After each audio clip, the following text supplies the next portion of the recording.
हरे कृष्णा, राधे राधे। हम सभी साधक परम पूज्य श्री भरत जी का जीवन चरित्र श्रवण कर रहे हैं। आज का प्रसंग है जब लक्ष्मण ने भी नहीं समझा श्री भरत को। भरते ही होई न राजमद, विधि हरिहर पद पाई।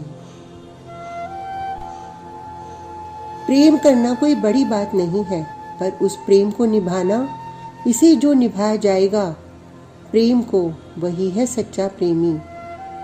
कितनी कठिन समस्या है ना। प्रेम के रास्ते में चले हैं तो कुछ नियम है इस राजमार्ग में चलने के लिए। पहला नियम कि छल कपट रूपी चोर साथ में न हो, और हाँ, विश्वास रूपी धन अवश्य चाहिए। और याद रहे, इस मार्ग में दुख और कष्टों की आंधी खूब चलती है।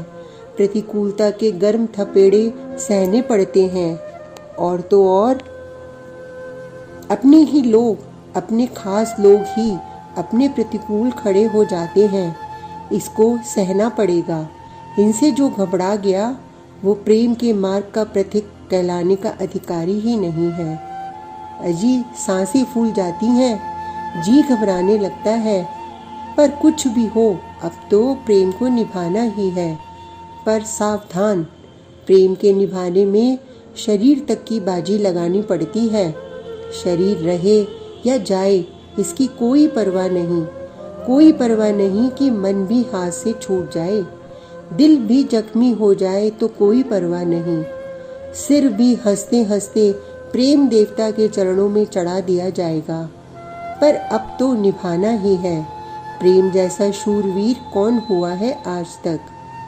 लगन तुमसे लगा बैठे, जो होगा देखा जाएगा। प्रेम तो औरों ने भी किया, पर भरत ने निभाया है, चाहे कुछ भी हो। प्रेम का तमगा ऐसे ही तो नहीं मिलता है ना। लक्ष्मण, क्या हुआ है वन में? उधर देखो, धूल का गुबार उठ रहा है, और ये पक्षी, हिरण सब घबराए हुए हैं। कौन आ रहा है इस तरफ? श्री राम ने पूछा लक्ष्मण से।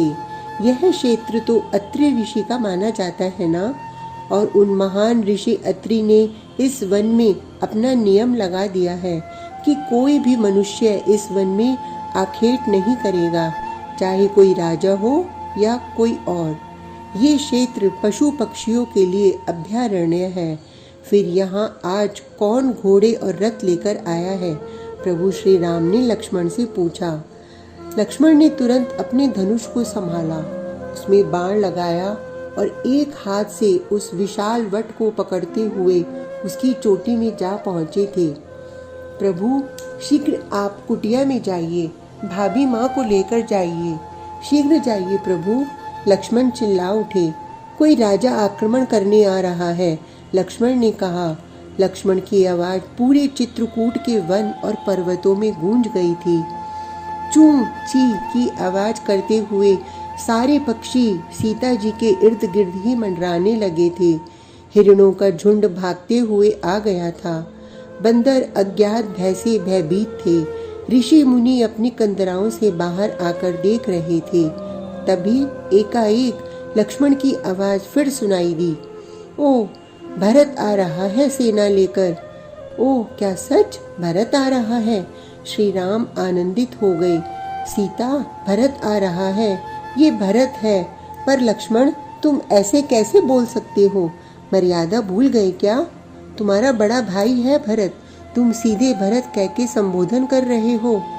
प्रभु, क्रोध से कांप रहे थे लक्ष्मण। प्रभु, ये समय नहीं है मर्यादा को याद दिलाने का। वो भरत आया है आपको और हमें मारने, सेना लेकर आया है। आप कृपा करके कुटिया में चले जाएं भाभी माँ को लेकर। लक्ष्मण का चेहरा लाल हो गया था। नहीं, ये क्या कह रहे हो तुम? श्री राम को लक्ष्मण का ये कहना कि आक्रमण करने आया है भरत बिल्कुल अच्छा नहीं लगा। हाँ, अरे प्रभु, ये भरत है कौन? उस कैकेयी का ही तो पुत्र है ना। आज ये स्पष्ट हो गया। आपको राज्य न देने में और वनवास भेजने में मात्र कैकेयी की भूमिका नहीं थी, इस भरत का भी पूरा खेल था।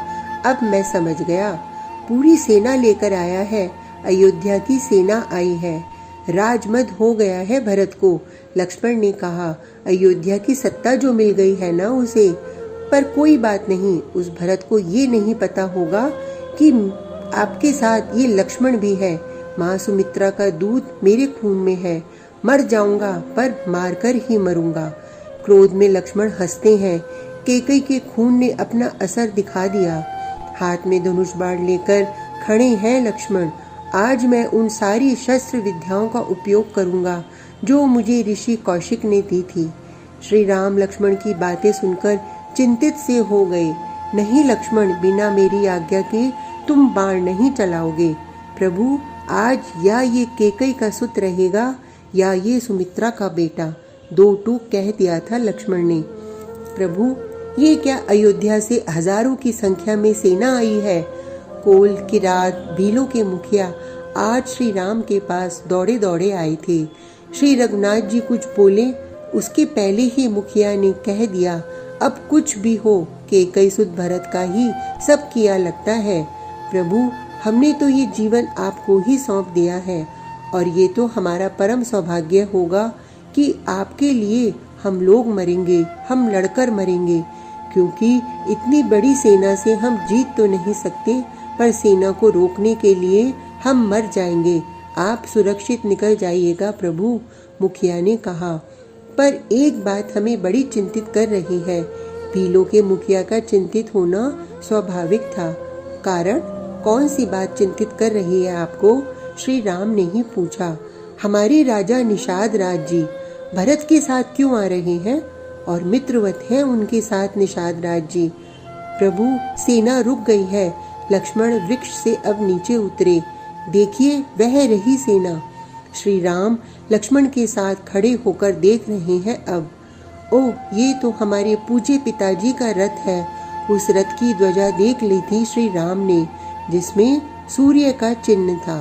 पर राजा अगर भरत है तो इस रथ में भरत को होना चाहिए था ना। फिर दूसरा रथ देखा श्री राम ने।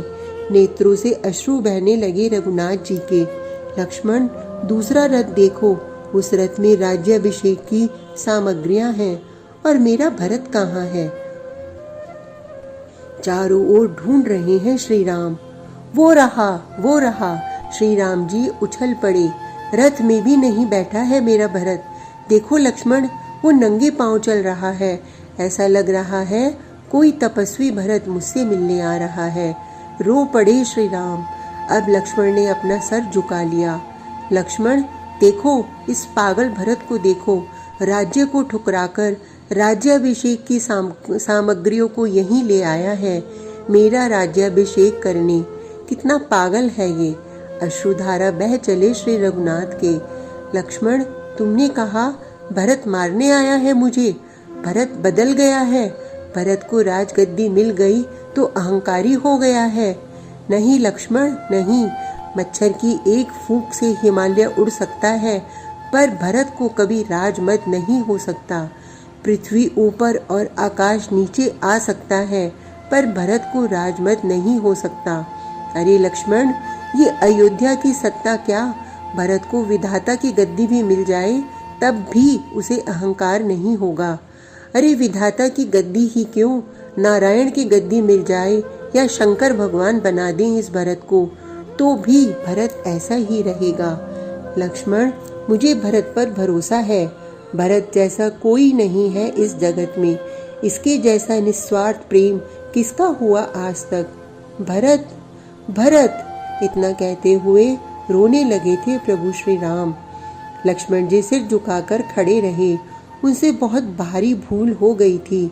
एक प्रेमी भक्त का अपमान जो हो गया था आज लक्ष्मण से। कल भरत और राम का मिलाप होगा। तुलसी जप तप नेम व्रत सब सबहि ते होय, प्रेम निबाहन एक रस जानत बिरलो कोय। आज का प्रसंग इतना ही। कल तक के लिए हरे कृष्णा, राधे राधे।